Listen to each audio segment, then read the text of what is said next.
so very much, Ongoza, for that. Now, ladies and gentlemen, we will quickly move to our next session. And I'd like to kindly ask the team, the panelists, to help us stay within time for this particular one. But the next panel discussion, the plenary session, is the role of associations in unlocking hub potential, conversation with hubs across Africa. Now, ladies and gentlemen, to help us facilitate this is Nekesa Were, the Director of Strategy, AfriLab. Let's put our hands together for her as she comes up on stage. Tupige makofi tafadhali. Good morning, everyone. I will ask that both my panelists who are physically present be on stage so we can jump right into it. As has been mentioned, I'm Nekesa Were, Director of Strategy at AfriLabs, and it's my absolute pleasure to be hosting this panel today. I will jump straight into introductions and begin with Sheila Bergen. Sheila is the CEO at the CORD.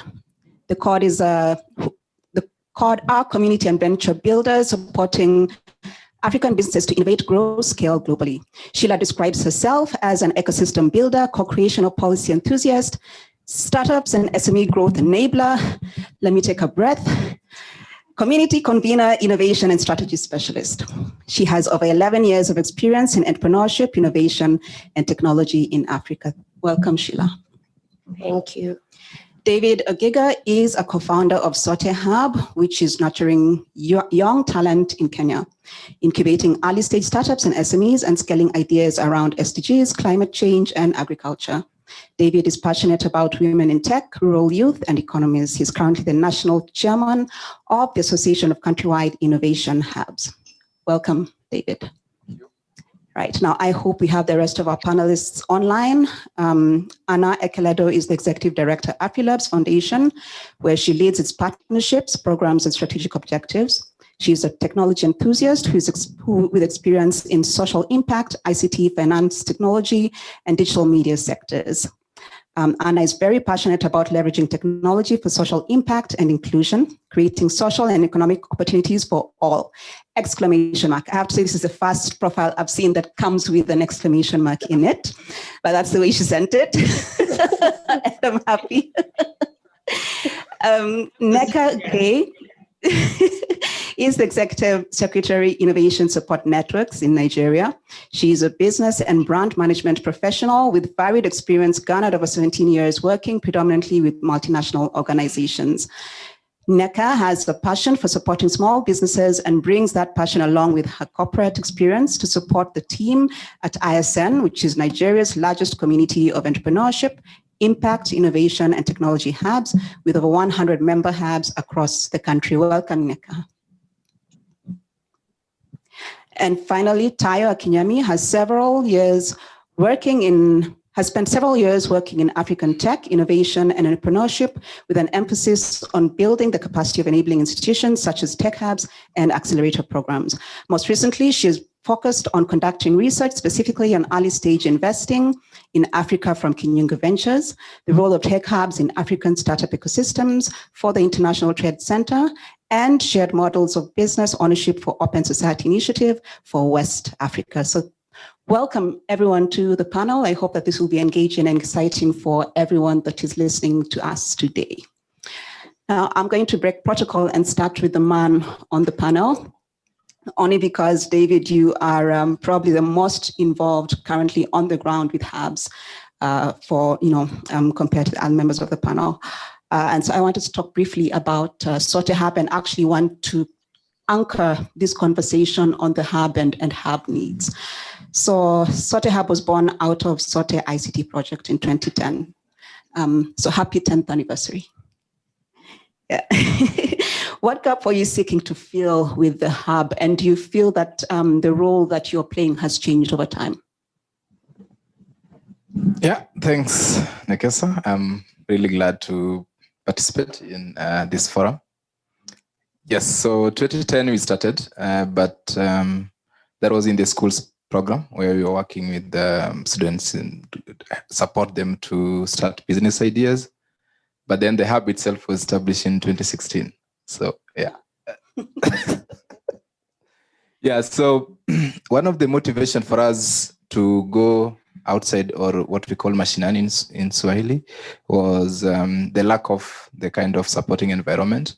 I think we have discussed all that all here, also touched on by James just before me, is that there's lack of the opportunities and sort of like incentives that can be that the young entrepreneurs can be able to tap in at the local level. And so you're talking about training opportunities, the funding opportunities, you're talking about networks, how do they reach the market? And so for us, this was the gap we were looking at, and how to decentralize some of this. But then over time, I think we've had all our successes and of course, failures, and lots of them, more than the successes. But I think the way we have now evolved over time is, for example, on my role, is I am now more involved as ecosystem builder. And so how to support a number of similar initiatives like Sote Hub to grow up. And that was also within the framework of countrywide hubs. And based also on our philosophy, or more or less like what I also believe is that if you want to go fast, then you go alone. And if you want to go further, you go with the rest of the team. And I think I've been very much involved. Yesterday we were with Makueni Innovation Hub. They're just setting up an innovation hub there. Fantastic. That is by the county. Next week, I'll be joining Lake Basin Innovation Week, again, supporting the Western Kenya entrepreneurs and Lake Hub and the teams up there. Before COVID, we went to Kimathi, and then I think we were in Tech Bridge. And so I think for me is more or less, how can we be able to support each other to get to that level? Yeah. Thank you. Great, thanks a lot for that. So yeah, actually the key question is, how do we support each other? And I know, having been directly involved with hubs myself, that it's a question that you eventually begin, once you're able to stop introspecting and you look at the ecosystem around you, is a question that we tend to ask ourselves a bit. And so I want to move to Sheila and piggybacking off of that what can we do together? Was this one of the questions that ASSEK asked as it was being formed? Because I know that you were involved in the actual setup of it. What was the need that you were looking to plug, and why did you feel it had to be an association? Why couldn't it just be the individuals coming in when they wanted to and doing what they had to do and then going back to their hubs? Yeah. First of all, thank you so much for inviting me and being part of this panel. I really feel at home because these are my peers. To the question, I think one of the reasons why we felt it was necessary to have an association was because there's unity in numbers. In as much as you can be influential as individuals, there are things that are beyond us as individuals. One of them is, for instance, policy issues that no matter how strong you are, even sometimes the president, there has to be some specific steps that have to be put in place that involves a number of stakeholders before that is done. Number two, I think the Kenyan tech ecosystem and I think innovation ecosystem in general was growing quite rapidly. It's 12 hours. Okay. Thank you. Okay. So it was growing quite rapidly, but there are so many challenges that people who are setting up were still experiencing, in as much as there were people who had been in the ecosystem. They learned some of those things, but that information was not being shared among the members. I think another reason why it was important to have a unified front was to be able to request government to support the ecosystem in general. And that came about with, for instance, the KIA program. I believe if we were not unified enough to go to talk to government as an ecosystem, that could not have happened. I think another thing that we overlook in building ecosystems or communities at large is, I think, the importance of having somebody else that you can share some of the challenges you're going through with. Entrepreneurship in general, and even building ecosystem in general, is quite difficult, especially for countries in, for instance, Africa, where we have not just regulation issues, we have so many other infrastructure challenges, we have cultural challenges that sometimes those barriers do not allow entrepreneurs or even ecosystem builders to be able to work together. So having a unified front as an association was quite important, and that's why ASSEK was set up.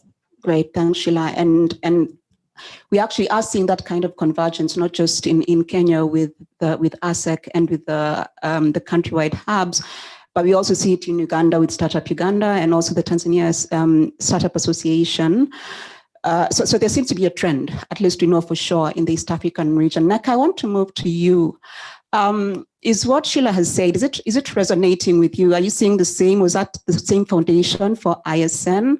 Or what really catalyzed the network being formed? And while you're at it, if you could please also tell us what kind of partners you're attracting. Awesome. Thank you all so much. Hello from Lagos.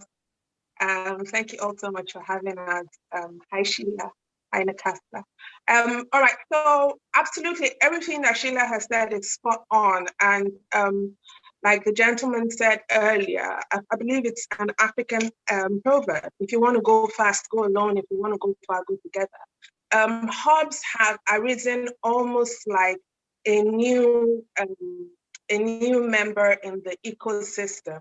So yes, while we had one or two front runners, to be identified as a unit and as an important part of the ecosystem, it was critical for us to form a body.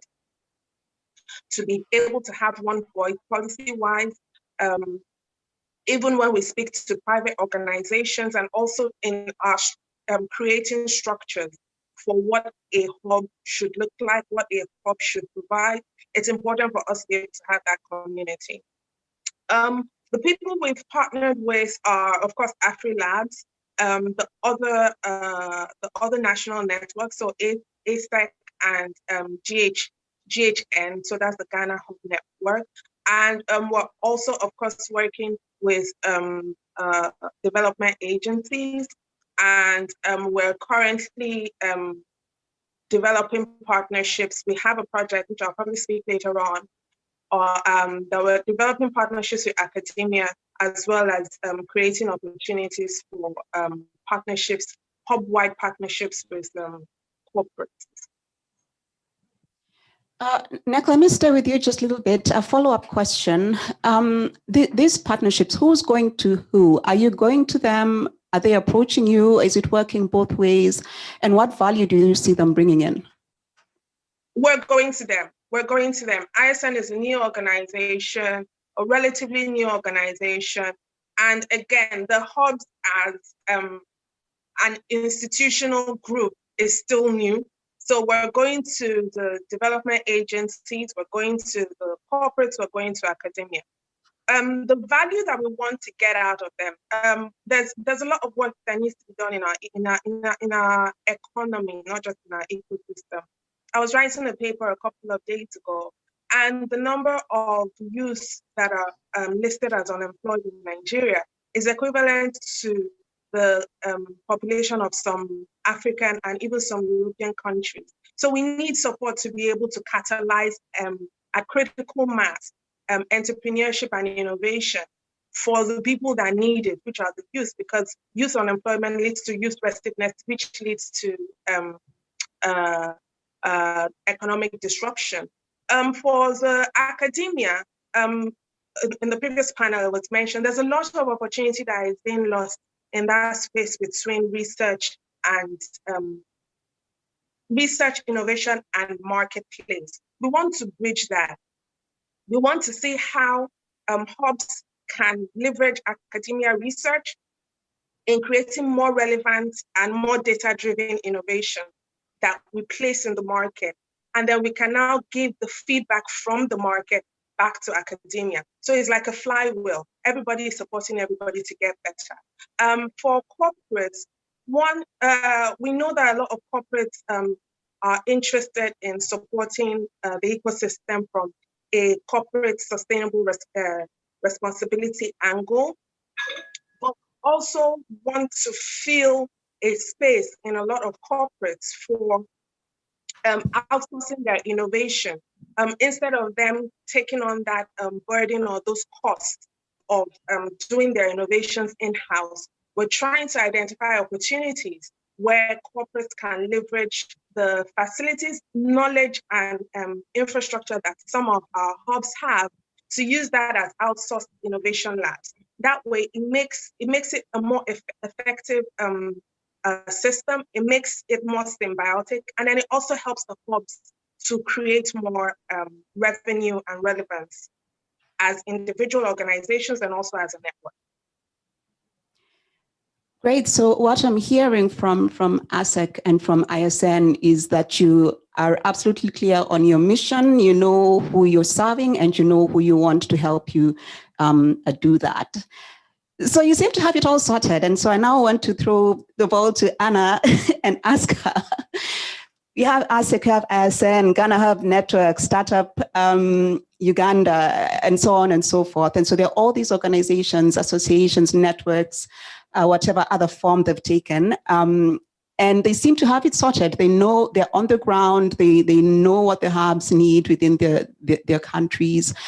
What's left for AfriLabs to do? You have this bird's eye view, so you can see everything from the entrepreneur to the hub to the association or network, and AfriLabs sits right there.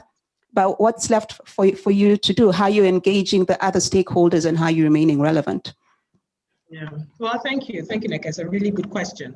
Well, first off, we're quite excited about the emergence of national networks, something that we've seen happen over time, and we continue to encourage the setup of national networks across the continent. Still a lot of work to be done. A majority of African countries still don't have national networks, but it's something we're pushing for.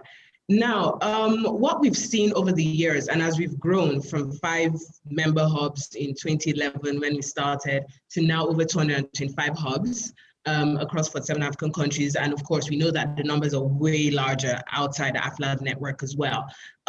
We've seen hub needs become more specific, and entrepreneurs' needs become there's a need to tailor content, tailor support and resources. As Sheila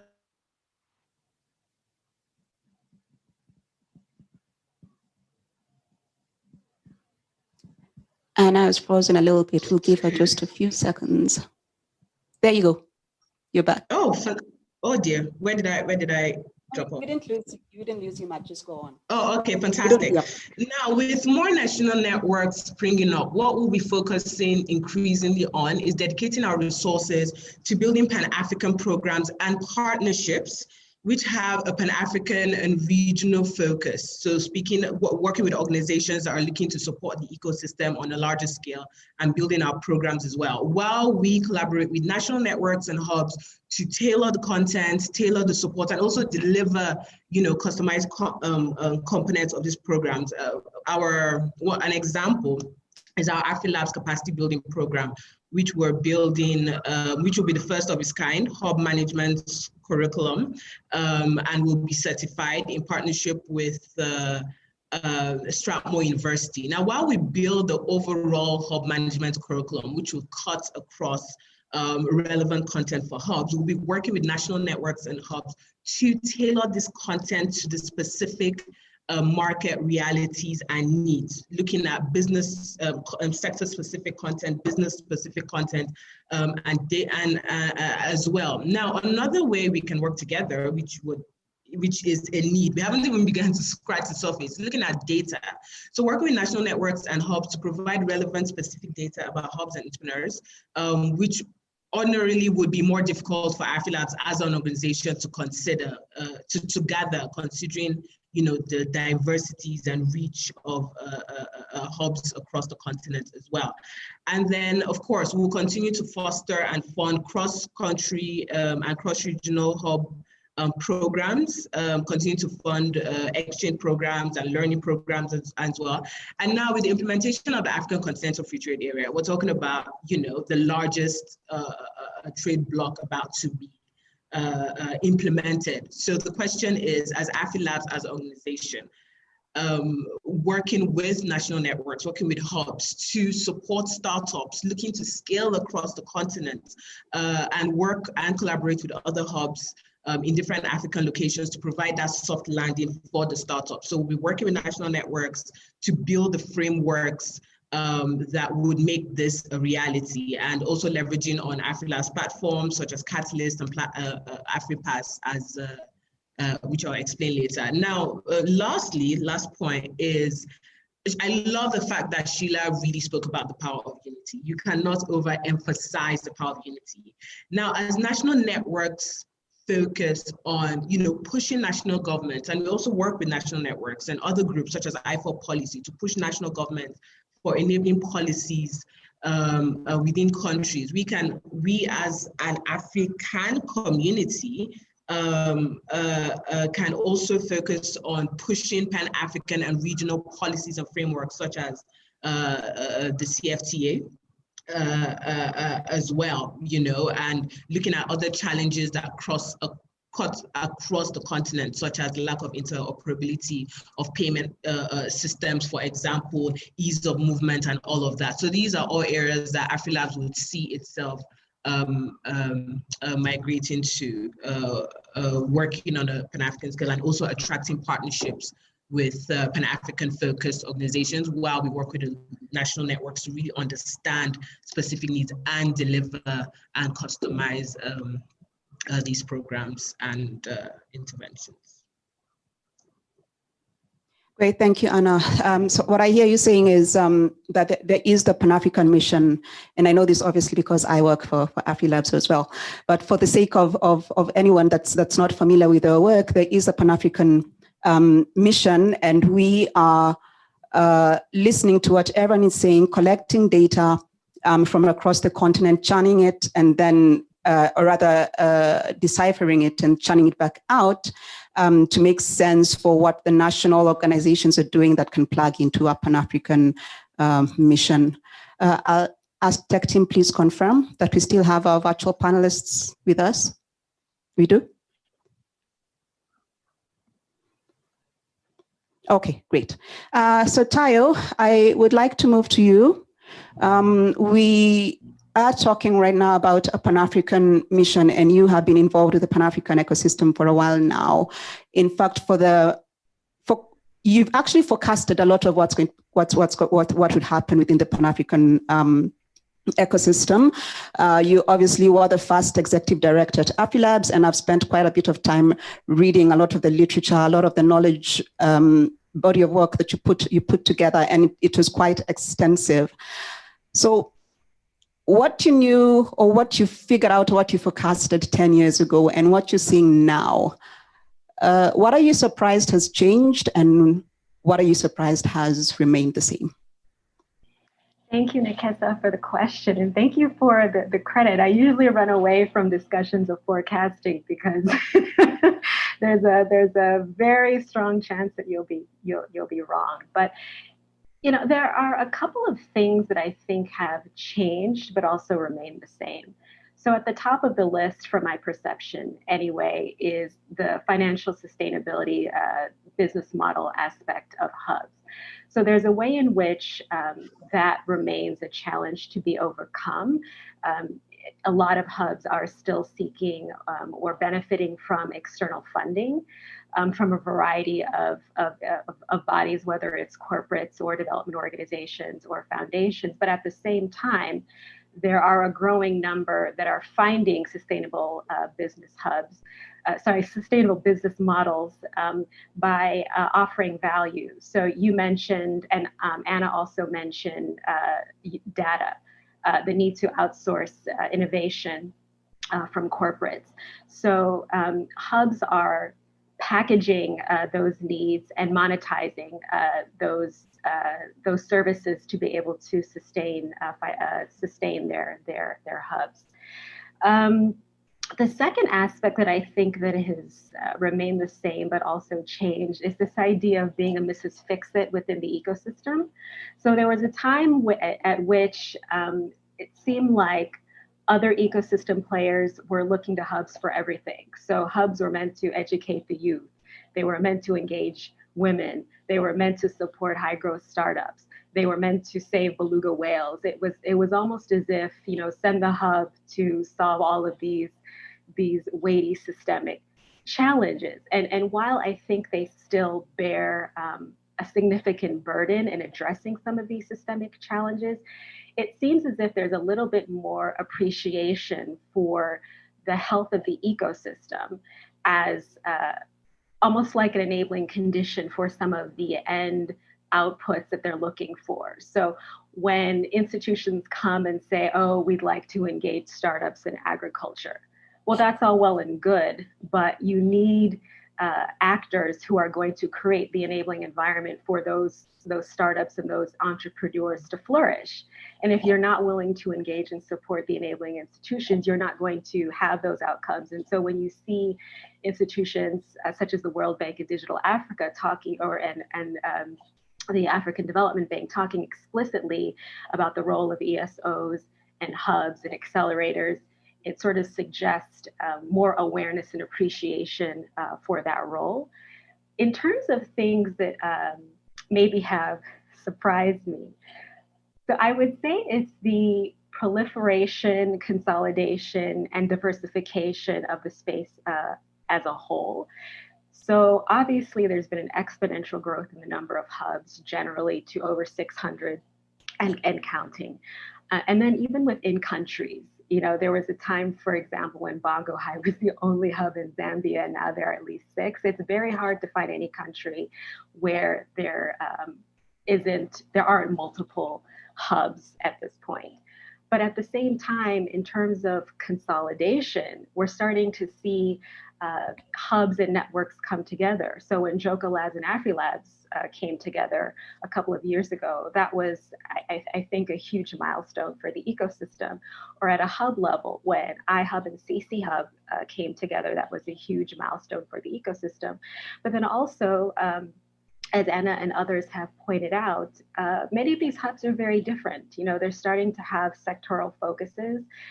They've become very good at articulating their specific value propositions with the ecosystem such that they're complementary and less competitive. So there's a lot of finding one's place, adding value and contributing to the whole.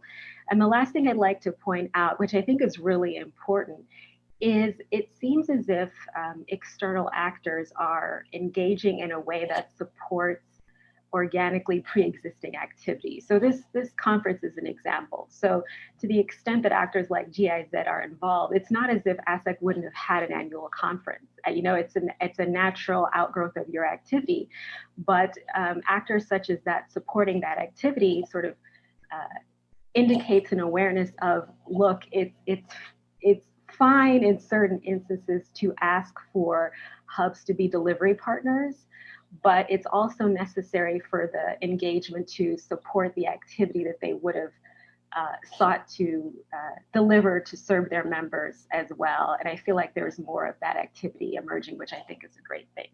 Thank you. Great, thanks, Tayo. So what I've picked up so far, and we've actually come to the end of the first half of this panel, and I'd like to encourage anyone that's listening in and also the audience here, if you've got any questions, to begin to drop them into the Q&A function so we can begin to address them. But what I'm hearing so far is our ecosystem is growing almost organically. We began as individual hubs, Sote Hub and others that have been mentioned, that are looking to plug in issues or challenges that they're facing within their local communities. And as time has gone on, they've understood the need to engage other hubs. And so that has happened as well already, and those conversations have been heard. And now at that level, that conversation has led us to begin to think about associations or networks, and we're seeing this spring out everywhere across the continent.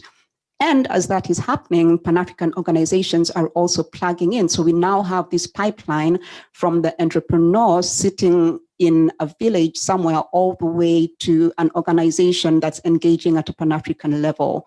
And so it's all happening organically, but also we're trying to catalyze a few things by engaging partners. And so now I'd like to move to what does that actual relationship look like between entrepreneurs or hubs and associations, and what does the future hold for them? And so David, I will come back to you. And my question is, Sote Hub is a member of countrywide hubs. what is that relationship like? What is SOTEHUB looking to get from the network, and what is the network looking to get from SOTEHUB? And is it working? Thanks, thanks, Nekes. Three things, I think. But before I think I answer that, is to give credit, for example, to your former employers. I think Sheila also worked there, and a number of people I meet in the ecosystem, I think in one way or another cut their teeth through IHUB, and maybe you are already playing that ecosystem builder by default until this level. And I think that kind of hand-holding really helps because it's that level when people will also be able to discover what they can do better and to create. And so 3 things that I see SOTEHUB benefits from, for example, Countywide Hub. One of them, I think the first one I mentioned is technical.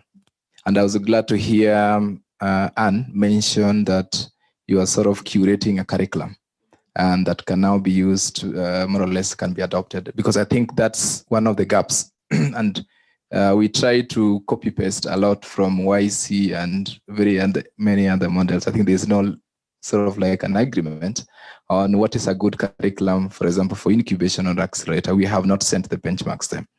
But I think through the networks, for example, SOTEHUB, we are able to tap into, for example, older members within the association, for example, in like Growth Africa, and we're able to ask them how they run certain projects. And I think that really helps, because without that, then we have to get a consultant and spend a lot of money. But 2 is maybe still on 1 is even on personnel, like technical people. Most of the time when I host events at SOTEHUB, I tap my colleagues from, for example, Mount Kenya, Swahili Box, Swahili Pot, Dedan Kimathi, and they come and support. Again, you see that kind of sort of relation helps us to build each other again. So that's very fundamental. But number 2, I think I must also mention is the resources. And that as the association sort of like have an bird's eye view and is able to scan what opportunities are available. I think this year, for example, at SOTEHUB, we have been involved in maybe 4 to 5 consortiums trying to apply for certain projects and tenders. We have never done that before, and I think I credit this to that kind of networking. When COVID struck, I think the whole world, again, we were able to see that there are certain impacts you cannot do alone. So through the association, we were able to come up with the innovation challenge. And because of the voice, we got strategic partners, for example, UK Kenya Tech, we got UNDP, we got GIZ, and the all US Marafiki, they all came to support. So I think the association gives us that larger platform in a way in which we are able to impact at a larger scale. And lastly, I think is the sense of belonging.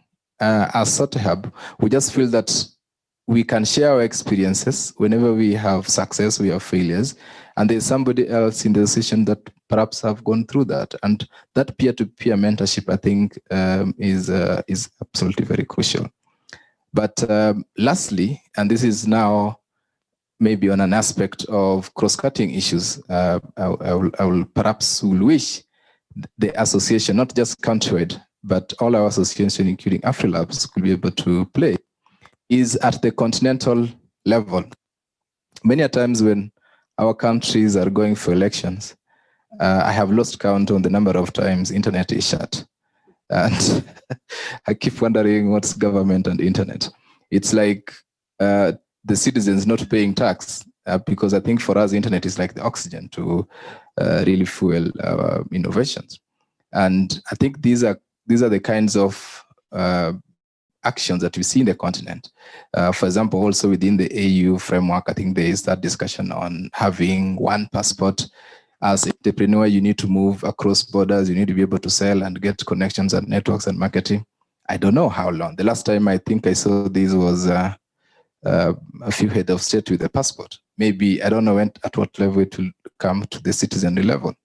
And so as the association, maybe this is now an opportunity at a stage for us to amplify some of these challenges at a broader level, because at the end of the day, it comes to affect us in a way or another in the business environment.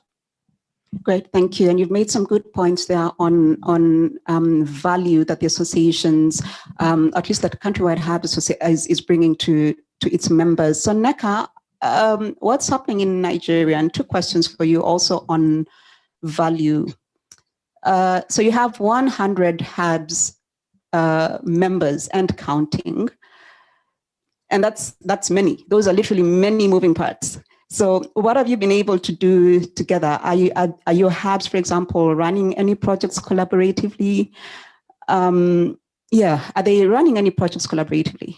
And what are you telling, I assume you're still recruiting, because I mean, the market is huge. So I would assume you're still recruiting, wanting to get as many more hubs on board as possible. So what are you telling hubs that could potentially be members of ISN? Okay, so when we talk about hub-to-hub collaborations or activities that hubs have taken part in together, we have a few. We probably need to drive more, but we have a few collaborations that have happened.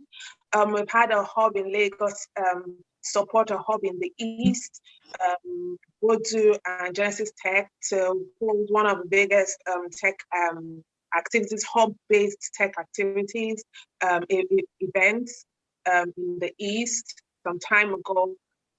We've also had, this was before COVID, obviously, and COVID was a time for a lot of people to review what was happening in their hubs and in their immediate spaces.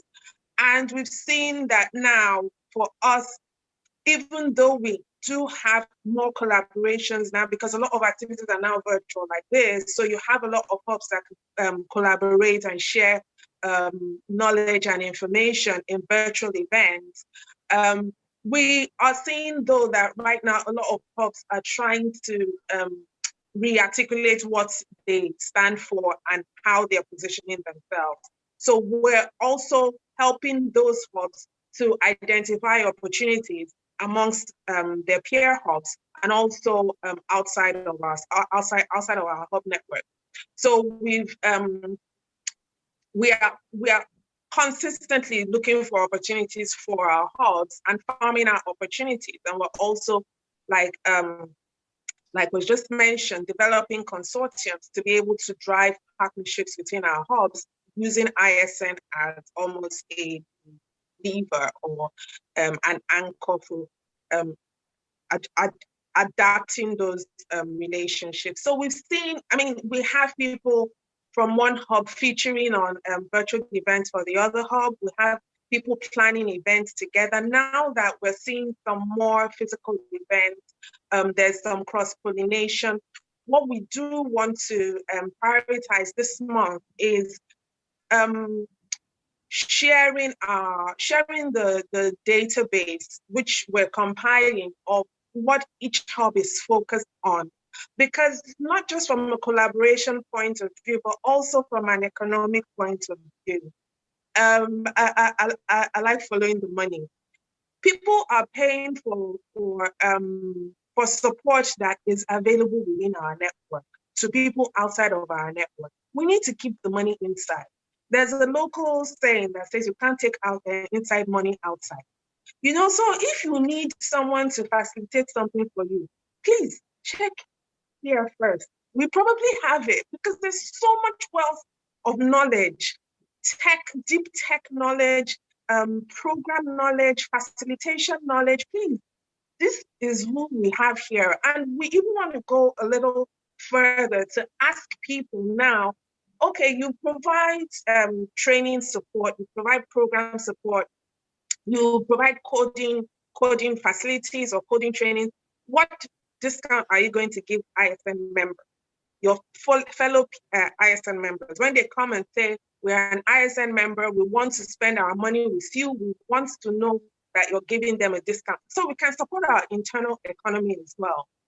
what we tell, so that's the support that we're giving to ISN members. And then what we tell new people, to be very honest, we're not actively recruiting right now because we've seen that we need to focus on how we're going to be supporting hubs from a network level, right? As David mentioned, there are a lot of opportunities that we can farm out and farm down, especially as hubs are pivoting and adjusting post-COVID. Most of our activities were physical activities. Some hubs have not recovered. One of the opportunities we were farming out, some people contact us to say, we need hubs that can do X, Y, and Z. And then we call and say, okay, we have this opportunity for you, contact this person. Last week, I called 6 hubs for a particular opportunity, and 2 of them are no longer existing. They've closed shop. One has let out their facility to a long-term tenant, and one is no longer participating in hub activities. Why? Post-COVID actions and post-COVID reactions. And we had tried to check in on everyone to say, what's happening after COVID? How can we support you? How can we support you? We're supporting those that have been actively responsive, but we know that we need to do more from a network to hub support system. And that's what we're selling. We're creating opportunities for you. We're creating capacity development programs in partnership with AfroLabs and also one of the biggest enterprise educational organizations in Nigeria. We want to create that standardized as well as localized curriculum. And then we want to, as I mentioned earlier, create avenues for commerce with corporates so that our hubs can be sustainable. I think then it's easier to sell the ISN dream because it's no longer a pull. It's no longer a push. It's more like a pull. We're no longer saying, oh, come and join ISN. It's clear that, you know, if you have a hub, then you just have to be in ISN because there's just so many benefits to get.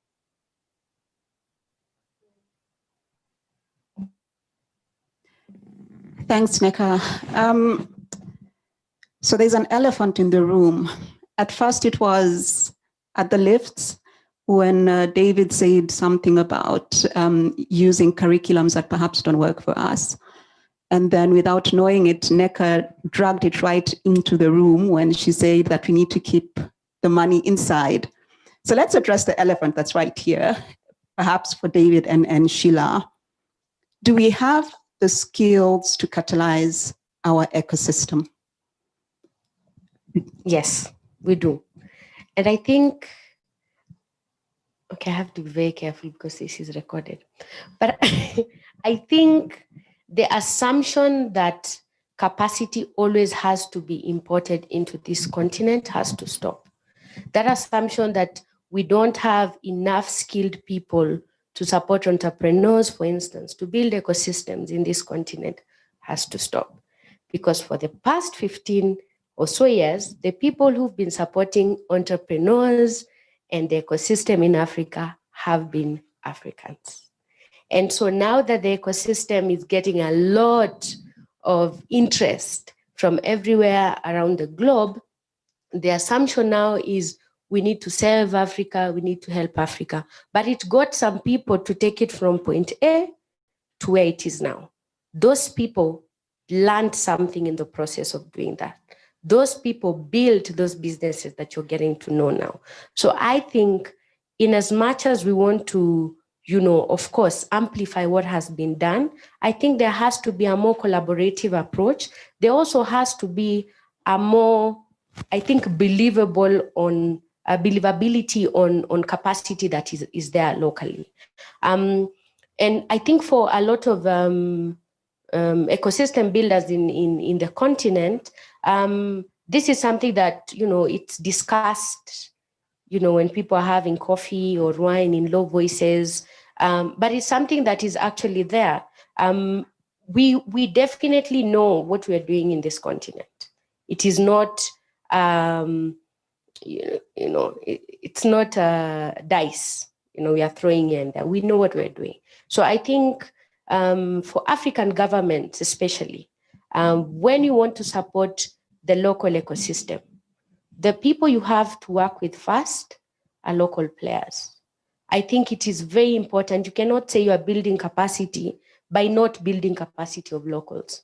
I don't know how that works, because I mean, the moment the capacity that you've imported leaves, the whole is still left there. So I think we need to be a bit more deliberate in supporting, local ecosystem by supporting local players in the different countries that we have.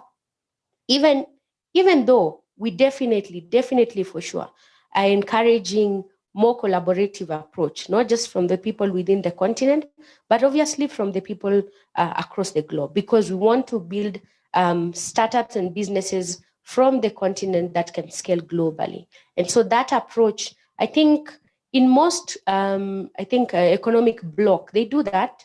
Their governments are more deliberate around building local capacity to be able to export that also globally. So I think, don't have any doubt. I'm speaking to development partners, to government. Do not have any doubt that there's capacity in this continent. It's there. David, can SOTE Hub, can countrywide hubs, can we lead the solutions to our own challenges? It's a very wrong question. I tell you, because we have it. I don't think I can overemphasize what Sheila said. I mean, just look during COVID, when there was no import and export, and the country had to rely on the talents and the energy of the young people of this country. And then now we were realizing that, oh, so we can make ventilators, so we can make this. Why are we then exporting them from outside Africa? And so what has been lacking has always been the will and like to respect and to give an opportunity and a chance to the local innovators or local business people. But these solutions are available. I think it looks even for example, for Kenyan context, there's always been the aspect of brain drain. Our doctors, our engineers, our teachers are all over, whether in other African countries or in Europe. And then the next thing they discover something, they appear in Forbes, then, okay. And here locally celebrate them, really. So I think that capacity there. I remember even during the COVID hackathon that we ran, we were struggling with a platform that can be able to submit ideas and do the evaluation. Savi Wambugu, who is my colleague, secretary from Mount Kenya, assembled a team, and within 24 hours we had that platform running and receiving the submissions. If let's say we wanted to pay an external firm, that could have been $20,000 US. So I think the is to give them the platform and opportunity to be able to demonstrate their skills. Yeah, that's what's lacking. Yeah, absolutely. I think one of the things we've had increasingly is that entrepreneurs can be the same across the globe, but opportunities are different. And what we're saying now is that given the opportunity, we have proven for over 10 years now that the local ecosystem has the capacity to lead. We aren't saying that we'll do it to the exclusion of everyone else, but we're saying that we can lead development of those solutions that our counties, countries, that our continent needs, right? So the elephant left, so let's move on. And back to Sheila. So you've recently completed your term as vice chair of ASSEK, and it really was a startup phase for the association. What do you think is the next phase for ASSEK and broadly any hub associations or networks once they're off the ground? Where do you see such associations in the next 5 years? I think value creation to members is very, very critical. I think I was also, lucky to be part of the members of who are the first members of AfriLabs. And one of the things that I think we used to always struggle with, especially at that startup level, was what is the value of the network? And I think once you grow and you start to understand the value that you create and you look at the bigger picture that not just at the association, not just as at the membership level, but countrywide or continentally, what can you do to catalyze the ecosystem or the innovation or the technology space, and obviously also the business environment, because that's where we operate most. I think that becomes very fundamental for any association.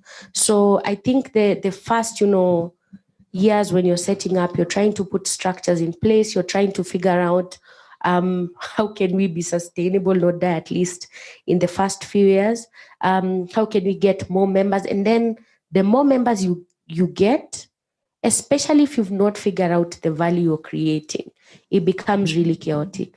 So I think the next phase for ASSEK is to understand the needs of the members and to provide value for each of the members. All of them have different challenges. We know as people running organizations, supporting entrepreneurs, that there are challenges that are beyond us. There are people who would want to get to know, but we don't know them, and associations can open those networks, I think, for members. I think collectively, the social capital for an association is the greatest value it can give to its members, but also to its country. So how can you position the Kenyan ecosystem, for instance, or whichever ecosystem you come from as an association, as the go-to? You kind of become the ambassadors of your ecosystem to the world. And so as an association, it's very important, even as you look internally, that you position your ecosystem externally as the go-to place for anybody to come. Invite those people who you can collaborate with. We have to be deliberate about internationalization, not just for the members, but ultimately for the entrepreneurs who are the clients of the members we serve. I think that is the next phase. So I think it's value creation, opening social capital that collectively as an association you can have, encouraging more collaboration among members, but also positioning your countries and the continent globally.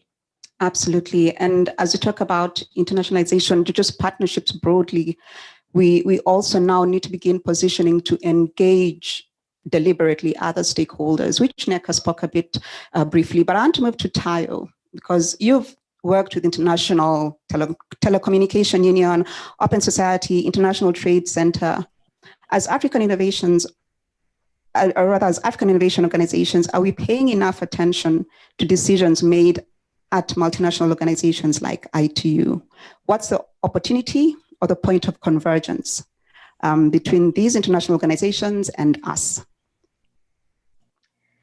So I think it's a very, very important question, but in listening to my colleagues here, it's probably one that I might reframe slightly, in the sense of, to what extent are these organizations paying attention to the activity that is happening within these organizations? Now, I understand that it's a two-way street, but what I think is really critical about some of the points that have been made about building community, seeding innovation, building internal capacity, and I love the way Neka put it, keeping inside money inside, and believing in the capacity to lead on the continent, is that you are operating from a position of power, competency, and efficacy as a starting point, right? I mean, I actually remember what it was like to feel as if my role was to find a space within the programs and strategies that were being created, not to make it personal, but without me or without the constituencies I was attempting to represent.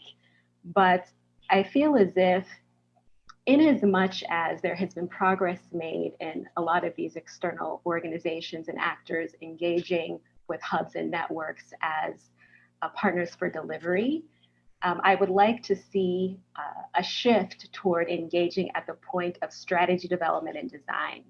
So that means, please don't just come when you've decided on X, Y, and Z, and you know you need local insight and actors and support. And so the proposal is, partner X is to deliver X, Y, and Z. It's when the programs are being developed and you're trying to understand your users and your partners to impact and shape what those programs and policies look like. That's what it needs to be.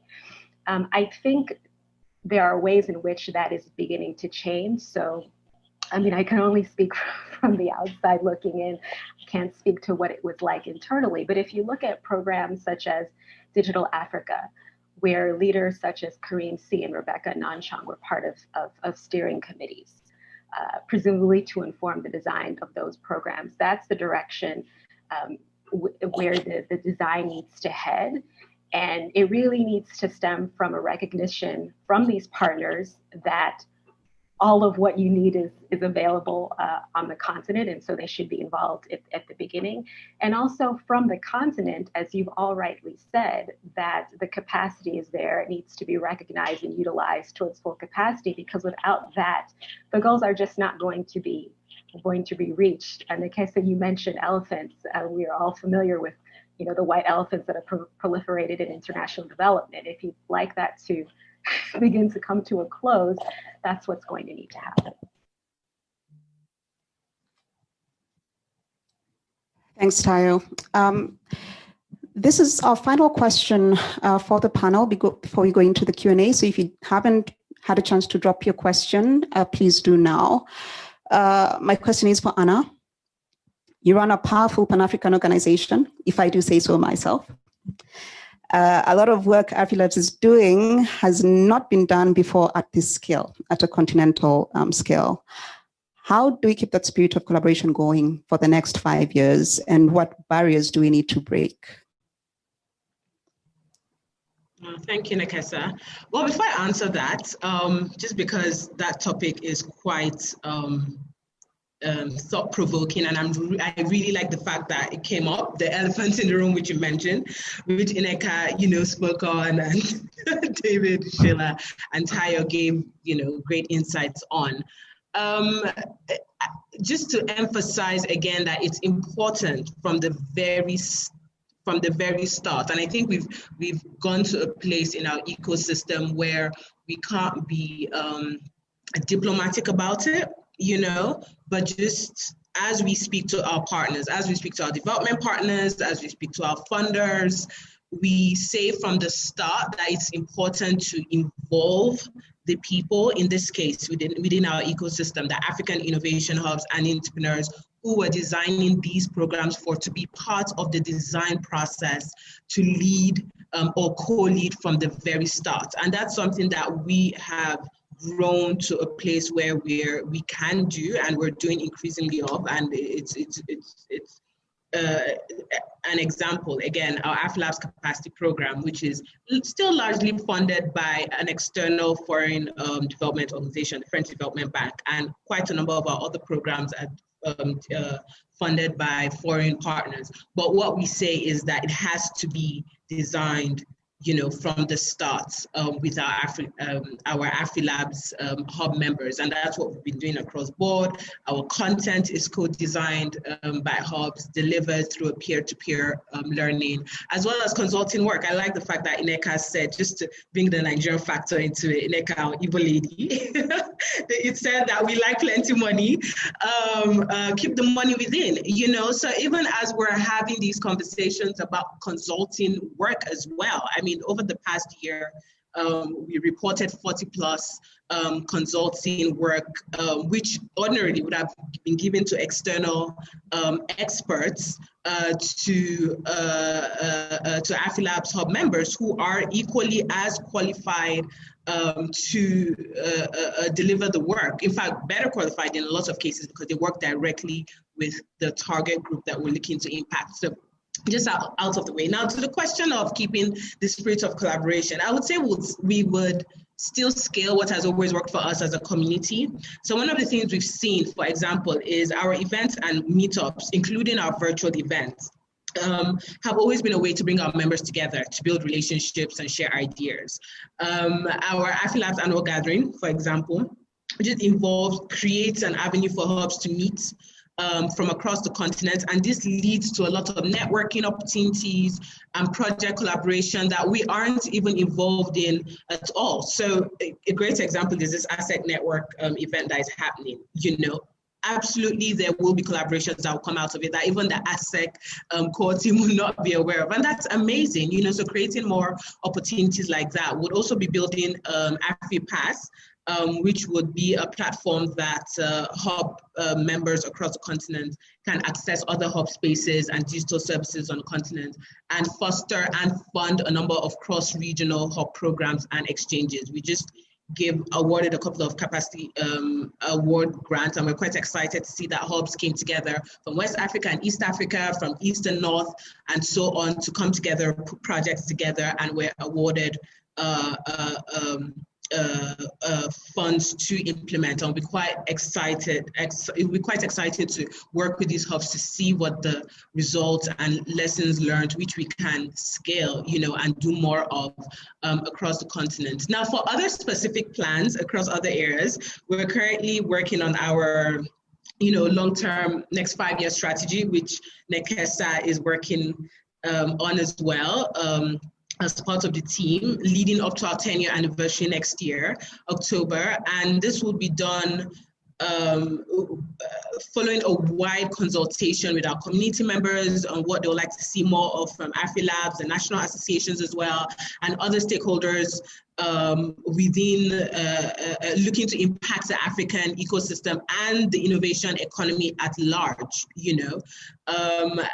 Again, I love what the previous speakers have said about the importance of listening and refining value to hub members, you know, and that's what we'll be doing over the past couple of months, which will lead on to our 5-year strategy. Now, barriers to collaboration, well, lack of data, we mentioned that already, not just ecosystem data, but also sector-specific and business environment data, you know, that has consistent data points and metrics across the continent, which is quite needed to support entrepreneurs scale.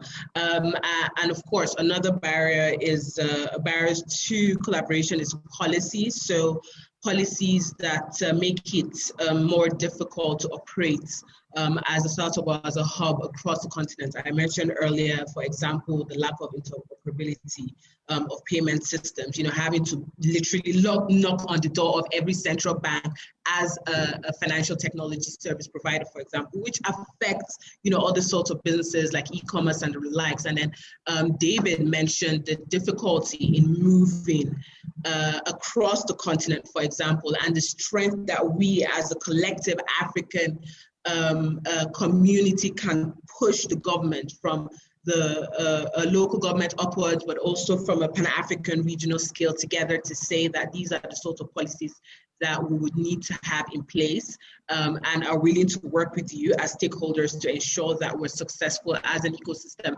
and significantly contribute to the economic development, economic and social development of Africa. So that's it from my side. Great, thank you, Anna. So I mean, I've heard several things. I know several things.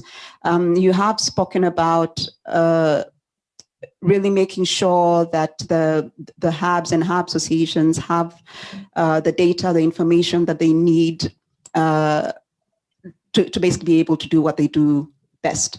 You've spoken about influencing policy at that level as well. And that's a great end to our conversation. I would now love to introduce participants and the questions, the audience and the questions that they have for us. I have one from Howie, which Howie, I hope I got it right, but if I didn't, feel free to send it again. But what I hear you asking is, and I may direct this to David, but also to anyone else that would want to chip in, what is the connect between hubs and users, between the innovators and their local communities when it comes to developing solutions. So perhaps speak to Sote Hub and your specific location. What is that relationship between you and your community? Yeah, thanks for that question. I think every hub operates in a unique sort of like environment or the community or users in that space. The challenge, I think, for the hub is to be able to come up with or support innovations or business ideas coming to the hubs that are relevant to the local economies. For example, in Sote Hub, if you look at, for example, the agriculture value chain, we are strong in, for example, mangoes, coconut, cashew nut. And then if you look at the history of the coastal region areas, these are value chains that are nearly on their knees. But if we are able to, for example, the entrepreneurs at Sote Hub are able to come up with solutions, revive using technology, these sectors, then those solutions will already be locally relevant, and you already have market and people to sell in that kind of space. So I think there need to be that kind of relevance, that the solutions coming out, and different hubs, I think, at different levels have different opportunities that they can be able to use. But of course, the aspect also of ensuring that the local communities or the stakeholders understand what's happening in the hub. So deliberately, we try and have forums where we have universities getting involved, the research institutions, local county governments, for example. Every time we have, say, a fireside chat, we invite the deputy governor for Taita Taveta. She's very good, Majali, and she comes and gives us the government view. And so with this, there is a bit of ownership, because many a times, for example, we have opportunities into their doors entering, but then they don't know what's happening with the hubs in those kind of ecosystem. And so for example, at Countrywide, we encourage member hubs to sort of like even have an MOUs, have a sort of like a framework of working with local government and the actors there, because that will, in a way, will catalyze this kind of collaboration. Yeah. Absolutely. Would any other panelists like to tackle that question? I think I'd just like to mention something that David talked about. I think when Lake Hub was set up, I believe 6 years ago, yes, there was a community within the Western Bloc, but it was not as big as it is right now. Mm. You currently have the Lake Region Investment and Innovation Forum. That is the power of having decentralized systems or decentralized hubs or communities that support local communities. And I think that brings everybody else into your region. So I think having such types of organizations, and considering also government has been decentralized in most African countries, or at least in Kenya, I think it's important to have that for inclusivity, I think for local communities, but also to catalyze an enabling environment for local businesses. Yeah, I absolutely agree. And I think and this is, I think, one of the reasons that I'm most excited about the Countrywide hubs is having hubs within those specific locations that are able to address the needs of those communities begins to democratize access to a lot of things. You know, having Sote Hub, having Lake Hub, and whomever else, Swahili Box makes it that more important for local government, for national government to think about what does it mean when we say end user, what does it mean when we say last mile connectivity, because there's people on the ground that are beginning to advocate for that. It's impossible to do that from the cities, right? And that's what makes having those local hubs that more relevant.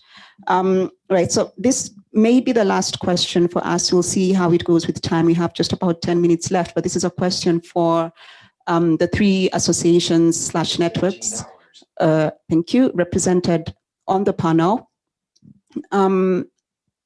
Do you have similar models? I think, and Sheila, you'll be representing ASSEK for this question. They'll forgive us. Do you have I know that ASSEK has, yes, it has the hubs, the incubators, accelerators, but also has other enablers like funding organizations and so on. Is this the same for Countrywide hubs, and is it the same for ISN, or do you restrict yourselves to just the hubs? And so what is your model and why? Perhaps Sheila, you can go first. Host, okay. So our model is slightly different. Our focus is not just the hubs. We are a network of association of startup and SME enablers. Hubs are just one of those enablers. We have people who, for instance, work with startups as consultants in finance, in investment. We also have development organizations that fund value chains that want to reach entrepreneurs. We have association of entrepreneurs themselves. So we are not just an association of hubs, but I think just generally enablers. Why that was so was because we are trying to catalyze the innovation ecosystem in general. And we cannot do that within just one vertical of hubs, because each of these people who are supporting entrepreneurs bring in a different expertise and insights into the association. That is why we felt it was important for us to create a good enabling environment for local entrepreneurs to have all these players on board. Great, yeah. Thank you. David? Yeah, so we admire your model. We are different. So for us, we have the hubs as the members.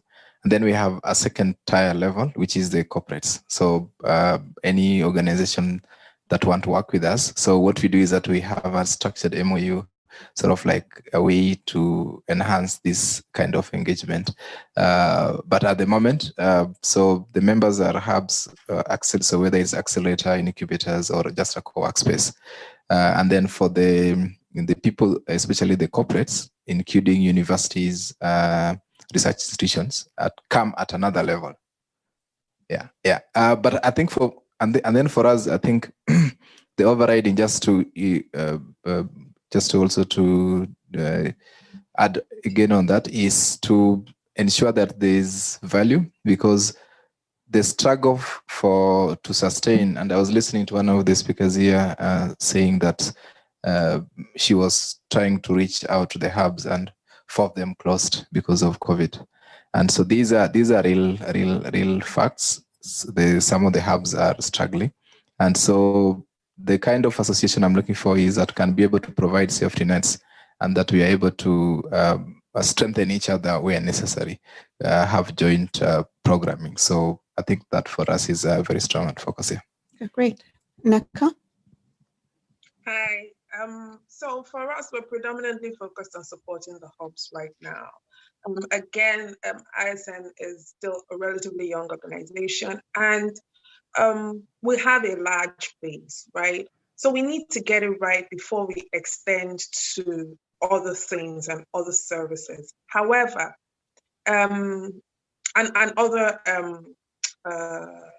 verticals, supporting other verticals. However, what we are doing is engaging those service providers that support hubs and startups and the ecosystem as providers. And we're also looking at, like David mentioned, at a tiered system that we're going to adopt. I think is scheduled for 2022, where other stakeholders can be part of the organization, but still tiered towards hubs, supporting hubs and startups. So like Sheila said, ecosystem enablers, but we first of all want to sort out the hubs. What exactly do they need? What exactly, what relationships do we need to foster to support them? And then we now bring those relationships in. Great, thank you. And we now actually have time for just 2 more questions. These will go to Tayo. Tayo, not just now, but I will come to you for your what your thoughts are on perhaps what investors should rethink, or new ways that they could think of engaging with innovators across the continent. We'll come back to that just in a few seconds. But before we do, 2 questions for Anna. One is, do you feel AfriLabs has a role to play in catalyzing more national associations or networks across the African continent? And then 2 would be on investment, and actually not a question, but I do think since there is a question on investment, that would be a great opportunity for you to speak briefly about Catalyst. Well, I'm so glad you asked that, because the question you asked earlier about, the nature of our network, I was also going to address Catalyst. So I'm glad you mentioned it as well. So basically, what was the first question again? Does AFRILABS have a role to play in catalyzing more national networks? Yes, so absolutely. We do have a role to play, and it's a role we've been playing actually for a while now. However, what we are looking to do, moving forward, I mean, our AFRILABS annual gathering, which just held last month, we had a workshop hosted by ASSEK, by the Ghana National Network and Nigeria National Network to build the capacity of individual hubs and other stakeholders in other African countries looking to build national networks. And it was a fantastic session with a lot of knowledge sharing and the likes. What we'll be doing next, however, is still working with the existing national networks to build very strong frameworks to build national networks, and also invite other partners who would be interested in facilitating the setup of these national networks, either through funding or through support of maybe personnel or talent or whatever means that we will see to be needed to support these national networks. And while we build these frameworks and we attract partnerships and resources and the likes, we will, follow up, track, also add, hello? Okay, yeah, sorry, it feels as well. Also added to our monitoring and evaluation frameworks, which we'll be building over time to also track the progress as well of not just the setup of national network, because it's as Ineka has mentioned so many times, it's not enough to just set up and just throw in quite a number of, throw in numbers, but also to glean out and deliver specific value. So yes, this is the role I see AFRILABS playing, just acting as that convening and support and working together and collaborating to make it happen with other stakeholders. Now, in terms of, speaking of Catalyst, and this is another layer of more specific support, which AFRILABS will be going into supporting startups within hubs. Now, Catalyst is an initiative and platform. Well, I would say Catalyst is a fund and platform which we are building with the Africa Business Angels Network, which is a network of angel investors and angel investor groups across the continent, which form the AIBA network. And basically what we're doing is building a platform where startups within the AFRILABS community would be registered, along with investors within the ABAN community, and then through the platform data and other tools, we facilitate early stage investment into the startups. Now, once an investment has been made by an angel investor through a hub, we then match it with the fund. Again, we're happy and lucky to have our first seed funding of 1.5 million euros by Digital Africa, by the Africa Development Bank under the umbrella of Digital Africa. The French Development Agency, AFD, under the Digital Africa umbrella.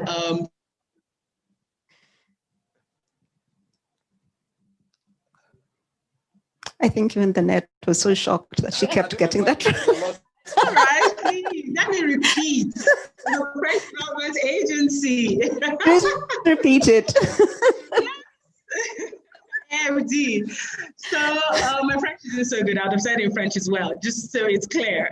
And then once we test out the pilot, and then we have the initial data, which again, we're quite excited about the data that would come out of it, because once the data, we would have data about startups across our network, at the different types of startups, the stages they're in, the sectors they operate in, and this would in turn feed back to hubs as well, to national networks to better support to better provide tailored support, content and capacity to startups, and would also encourage follow-on funding. So if we say in the first pilot, for example, we estimate 40 plus matching of investments that have been made, and oh, by the way, a percentage of the fund for each fund that goes to the startup will go to the hubs as well to provide, to support the startups as they implement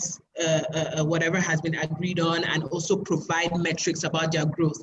Now, all this data and all these metrics would also help to access follow-on funding from investors who say, you know, I mean, we've heard this all the time, there's a pipeline issue on the continent. We don't know if the startups, what stage they're in, or if they're viable startups and all of that, you know. So, or you know, when we have all these issues about what's product market fit, if an investor is looking for, you know, all this would be, all these challenges will be addressed through the Catalyst Fund and through the Catalyst platform, and would offer value back to the hubs, as hubs also work with us and national networks to really build out the model as well. So, yeah, great, so with that, we vision more angel investment into the community, because ABAN would also be doing a lot of work, as they've been doing over the past 5 years on ground, encouraging more early stage investment to startups, as well as later stage investments that would come as a result of follow-on funding from both private, institutional, and development funders as well. Great, thank you, Anna. Tayo, so we can see that ABAN is re-strategizing, or rather finding new ways to engage startups. Do you think there's something there that other kinds of investors could learn? Should investors broadly be looking at different ways of engaging the African continent? That's a really interesting question. So I'm actually in the process of releasing some research on early stage investing in Africa with Kinyungu Ventures and the Subtext. And one of the things that came to the fore in kind of comparing the, let's call them norms for VC investing to African market realities is, and this is going to sound very obvious to all of you, but it came through very strongly in the interview, so I'm going to reiterate it, is the importance of local embeddedness and knowledge of context. And so what that means is, if you look at what ABAN is doing in collaboration with AfriLabs and engaging hubs, if you're working with angels, you know, they're on the ground. They presumably have relationships with investors already. And so they have a clearer sense of what models will work in context, if that makes sense. There's a way in which a lot of the money historically for VC investing on the continent has come from outside. And there are ways in which sometimes those investors have that locally embedded knowledge, and sometimes they don't. Sometimes they invest in it and sometimes they don't. But particularly from the perspective of selection, it's absolutely critical that you have that knowledge. And if you're coming from outside, to the extent that you can, have people on the ground or work with local angel networks to ensure that you get business models that work in context. Now, where this may go left, and I was actually having an interesting chat with an investor yesterday, is what happens after you make the investment. Does it make sense if your context knowledge isn't strong to influence what happens to the startup and give advice that may or may not be useful? Or is it more effective, even from a returns perspective, to kind of stay back and offer the value you're best suited to provide? So the answer to that question is not one that I have, but I think the idea being, what's come out very strongly is having local knowledge embeddedness in context is very important.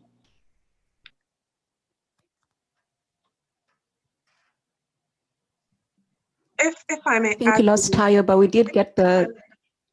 All right, but quite briefly, we're out of time. But yes, please do add something for 1 minute. Yeah, sure. Tayo, very strong point and very, very strong input.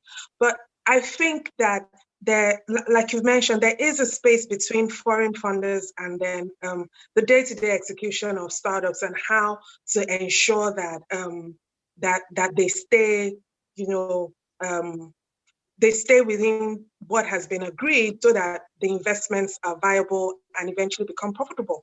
And this is part of where I think, and it may just be biased, but this is part of where I think that hubs need to come in, right?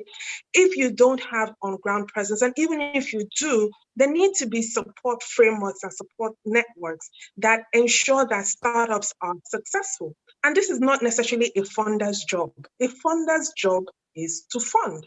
There need to be support systems that support startups so that they can succeed.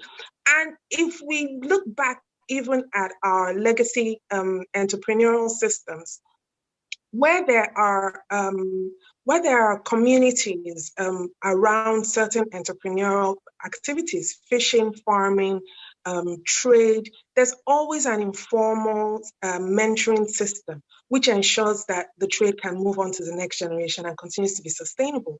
So, again, I just wanted to plug that in there, that, again, I think this is another place and another way that hubs and other ecosystem enablers need to be part of those conversations so that funders can go to sleep knowing that someone is monitoring the success of their investment in startups in Africa.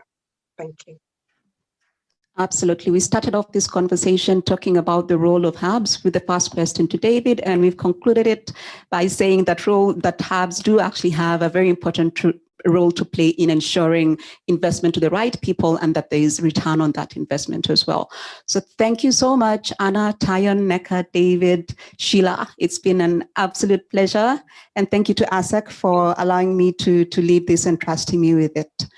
So thank you. Thank you, everyone. Thank you very much, Nnekesa. Let's put our hands together for them one more time. Thank you, Nnekesa. Thank you, guys. Thank you so very much. Now, ladies and